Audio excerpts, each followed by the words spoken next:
তো আমি আপনাদের কাছে বিশেষভাবে অনুরোধ করছি, যেহেতু আমি এসে জয়েন করার পরে আমি আজকের একটু ভিজিট করেছি আমাদের আপনাদের এই এলাকা, আমি কিছু তথ্য ভালোভাবে গ্রহণ করেছি।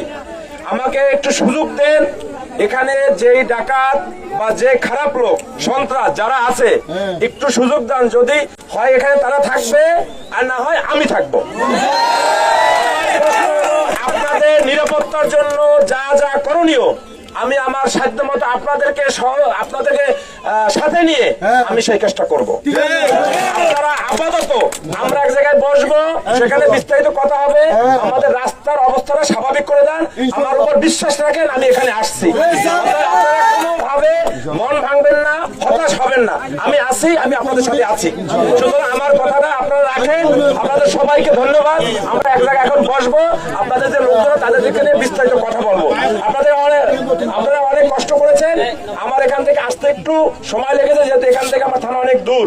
তো আমি আশা করব আমার কথা শুনবেন এবং বর্তমান যে পরিস্থিতি এইটা যাতে আর সামনে কোনোভাবে আর না বাড়ে সেটার জন্য অনুরোধ করছি।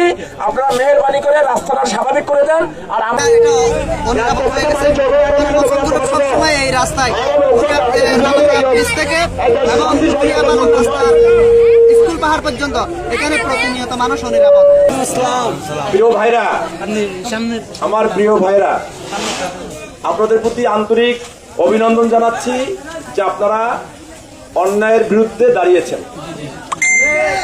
দয়া করে কেউ কোনো শাউটিং করবেন না, কোনো কথা ক্লাব দেওয়া দরকার নেই, কিছু বলা দরকার নেই। আপনারা অন্যায়ের বিরুদ্ধে দাঁড়িয়েছেন, সন্ত্রাসীর বিরুদ্ধে দাঁড়িয়েছেন, ডাকাতের বিরুদ্ধে দাঁড়িয়েছেন।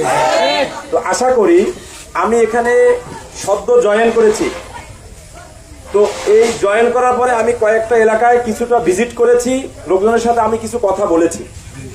তো আপনাদের এখানে আমি আজকের একটু কিছু জায়গায় আমি মুভমেন্ট করেছি, কিন্তু আপনাদের অনেকের সাথে আমার ওরকম বেশি পরিচয় হয়নি।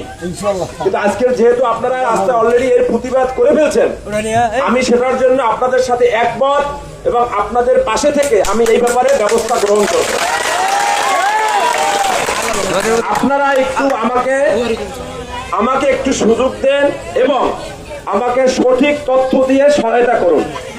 পাশাপাশি একটা, দুইটা বা 10টা লোকের কারণে এখানে এই যে আপনাদের কম্বোডিয়া সহ হিমছড়ি আশপাশে আমাদের এই যে এইখানে যে এই পরিষদের বুনিয়াপলং ইউনিয়নের কোনো লোক যে নিরাপত্তাহীনতায় ভুগবে সেটা আমি হতে দেব না। কারণ আমার যতটুকু ধারণা